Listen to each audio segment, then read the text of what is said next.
Welcome to the top three qualifiers for the FIA Formula One Bahrain Grand Prix. In third place, Charles Leclerc. In second place, George Russell. And taking his second pole position of the season and the second of his Formula One career, our pole sitter, Oscar Piastri. Very well done, Oscar. That was a tremendous lap to take pole position. How pleased are you with that second run in Q3? Yeah, very happy. I think the car all weekend has been in a good place. Maybe not in FP1, but I don't think anyone's car was very good in FP1. So yeah, since then I felt very comfortable all weekend, and yeah, this morning was, I think, given the track conditions, a pretty solid performance, and yeah, the car was very similar this afternoon. So no, very happy with the job we've done. Proud of the job that I've done. I feel like I've put in a lot of good laps when I needed to, and yeah, to come away with poles, obviously very nice. Oscar, you found nearly 4/10 between that first run in Q3 and the second run. Where did the time come from? A little bit everywhere. I think I honestly can't remember exactly where, but just little bits around the lap. The first that I had in Q3 had done kind of an outlap on the red flag in Q2, and I don't know if that made a difference or not, but when you leave the garage and they're not nice and shiny like they normally are, maybe there's a psychological thing as well. So yeah, just found a little bit of time everywhere, and it was a very solid lap. Maybe a little bit wide in 13, but the rest of the lap was pretty solid. So no, very happy. You mentioned the red flag in Q2. Just how difficult was this session to manage given the decreasing track temperatures, the gusting wind?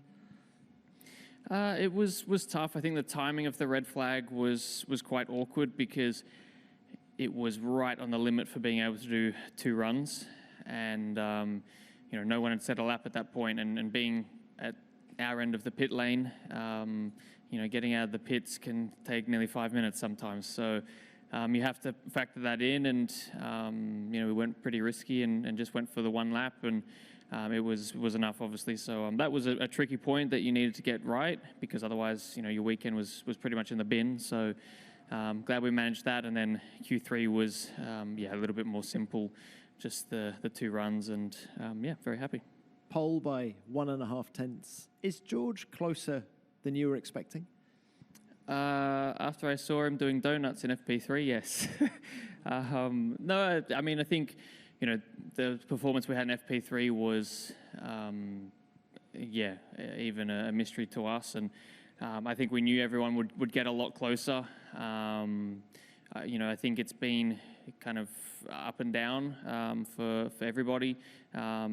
One session it seems to be Charles that's challenging us, then George. Max was quick at certain points, so it sort of seemed like everyone was peaking at different times, and yeah, still had to be on my toes, because I think yeah, 10.5 was a bit closer than I expected after this morning, definitely. And Oscar, let's throw it forward to tomorrow. The last couple of races have been one-stoppers at the front. Are you expecting this one to be a little bit more interesting strategically?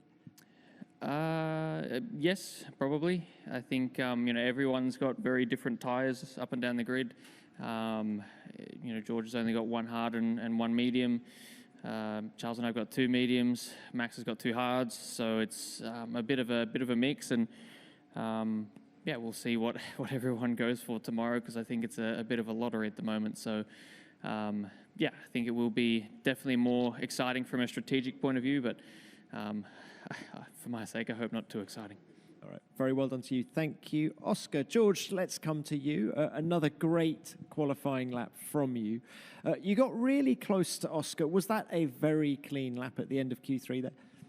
Yeah, it was a really strong Q3, to be honest. I wasn't really feeling it throughout qualifying. Didn't have the confidence in myself, which was quite a surprise. I don't know why that was at the start of the session, and it was Q1 and Q2 was a real challenge, but Q3 I just got back into my normal rhythm and put in some strong laps, and really surprised to be a 10.5 off pole and ahead of one of the McLarens, and also Charles up there as well. We were talking before. I think we were both shocked to be this close. So yeah, definitely a strong one. What changed in Q3? You say you got back into your normal rhythm, but did you change something on the car? No. It was just all in myself, to be honest. Q1 and Q2 is usually you're building up to Q3, but I hadn't been feeling comfortable with the car today. And like Oscar said, I was doing donuts this morning, which is not really the best prep ahead of a qualifying session. But Q3, I just sort of sent it and had a bit more confidence in myself, and the lap came together really nicely. So really strong, really clean lap, and a great place to be for tomorrow. George, you qualified 5th last weekend in Japan. Did you approach this session differently from a tyre warm-up point of view? I mean, this weekend's totally different, to be honest. I was very disappointed in Japan with P5. I felt that we had the potential to qualify much higher up the order. But, this weekend, I wasn't expecting to be on the front row. I thought P3 was going to be by far the maximum we could have achieved today.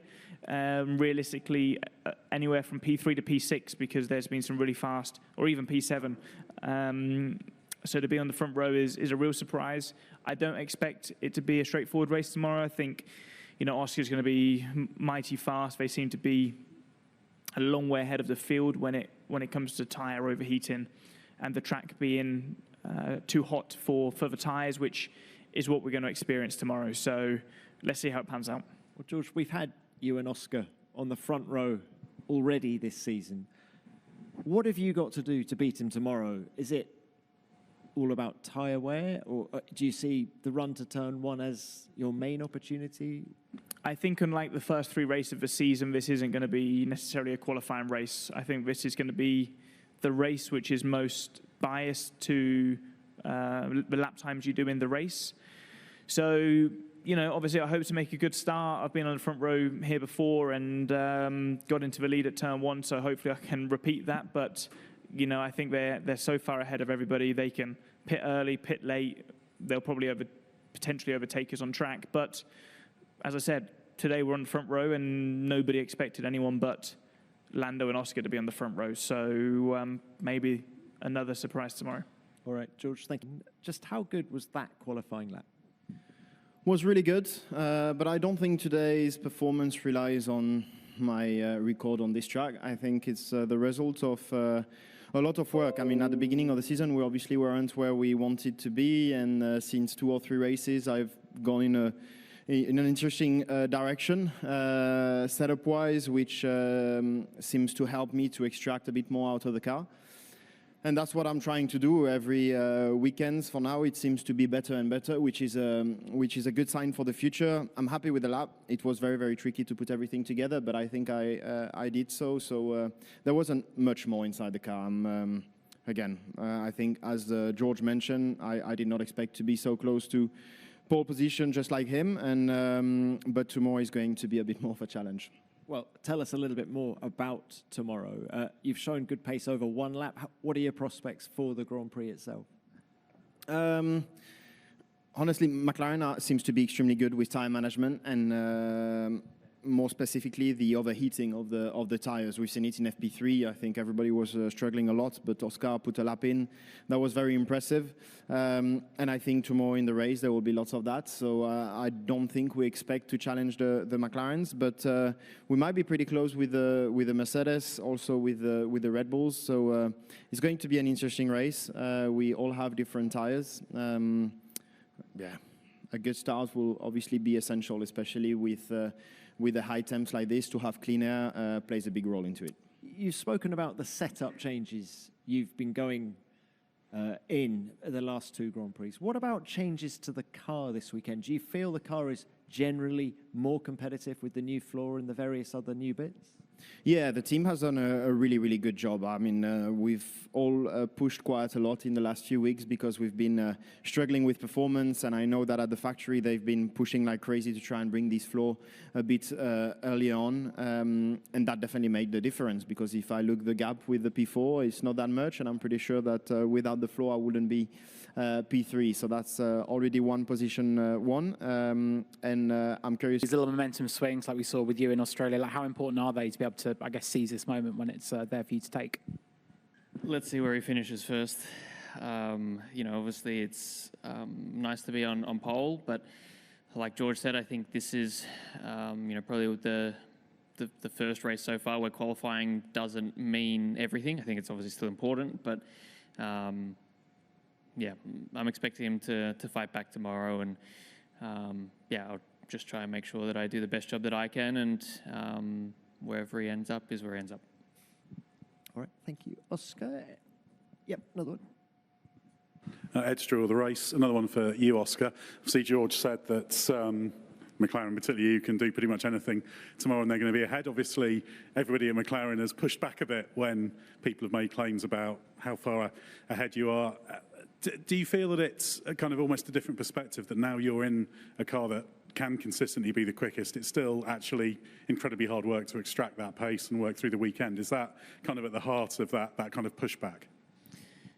I mean, from my side, I'm certainly not shying away from the fact we have the best car at the moment. I think to say otherwise is not correct. But it is difficult, and the margins are still pretty tight. It doesn't take much of a mistake to lose a tenth or 2 tenths, and that's been the gap, more or less. So, I think at times we have looked very, very strong, like this morning, for example. But I think when everyone, turns up for qualifying, we know that we still have to put our best foot forward, because, like we saw in Japan, we didn't quite get the most out of the car, got pipped by Max, and today Lando's not on the front row. So it's difficult, definitely. I certainly don't think we're fast enough to do whatever we want, but we do have a nice advantage at the moment that we're trying our best to make sure we continue to use week in, week out. Thank you, Oscar. Any more from the floor? Oh, yeah, one more. We got Luke, yeah. Luke Smith from The Athletic. Oscar, another one for you. This weekend, how one of you felt with the car? Because you seem really, really confident. You talked about from P2, P3, and through quali. Like, when everything just clicks, like, can you just feel that extra bit of pace, I guess, coming out of you? Yeah, I think so. FP1 was a bit of a write-off for everyone, I think, but FP2 already I felt pretty confident. FP3 this morning was obviously very strong, but in conditions that weren't particularly representative. So you always, I kind of wished that was when qualifying was. But I think I've been comfortable with the car from FP2. We've not had to change too much from then. And I think for myself, it's been a car that's been relatively straightforward to put consistent laps on the board.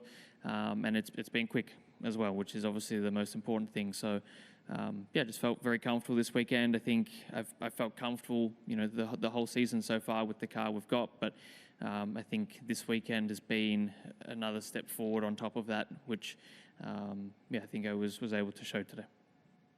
Thank you, Oscar. Any more?